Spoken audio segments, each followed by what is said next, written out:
बहुत समय पहले की बात है। गुरुकुल में दो पक्के दोस्त पढ़ते थे, कृष्ण और सुदामा। कृष्ण एक राजकुमार थे और सुदामा एक गरीब ब्राह्मण के बेटे थे। दोनों हमेशा साथ रहते, साथ खेलते और अपना खाना भी एक दूसरे से बांटकर खाते थे। उनकी दोस्ती में कोई अमीर गरीब का भेद नहीं था।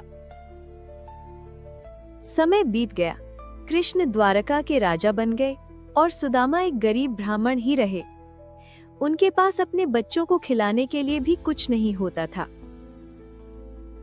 एक दिन सुदामा की पत्नी ने कहा, आपके मित्र कृष्ण तो द्वारिका के राजा हैं, आप उनके पास मदद के लिए क्यों नहीं जाते? सुदामा को खाली हाथ जाना अच्छा नहीं लगा। उनकी पत्नी ने पड़ोस से थोड़े से चावल के पोहे मांगे और एक पोटली में बांधकर उन्हें उपहार के रूप में दे दिए। सुदामा कई दिनों तक पैदल चलकर थके हारे द्वारका पहुंचे। वे अपने दोस्त कृष्ण से मिलने के लिए बहुत उत्साहित थे। द्वारका का आलीशान महल देखकर सुदामा हैरान रह गए। उन्हें अपने फटे कपड़ों को देखकर अंदर जाने में शर्म आ रही थी।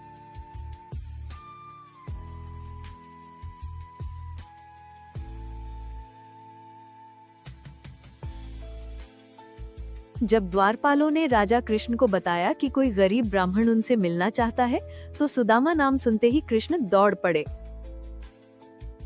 कृष्ण नंगे पैर दौड़कर बाहर आए और अपने प्यारे दो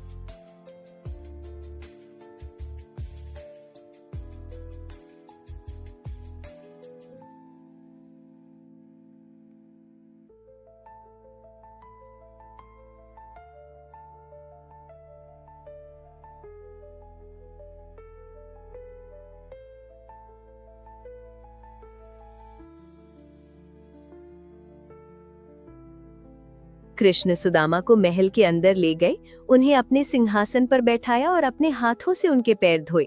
ये देखकर सब हैरान थे। खूब बातें करने के बाद कृष्ण ने हंसते हुए पूछा, दोस्त, मेरी भाभी ने मेरे लिए क्या भेजा है? सुदामा अपनी छोटी सी पोटली छिपाने लगे।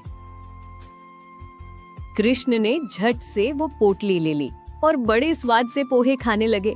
उन्होंने कहा, वाह, इससे स्वादिष्ट कुछ भी नहीं है। सुदामा कुछ दिन महल में रहे, लेकिन संकोच के कारण कुछ मांग नहीं पाए और वापस अपने गांव लौट आए।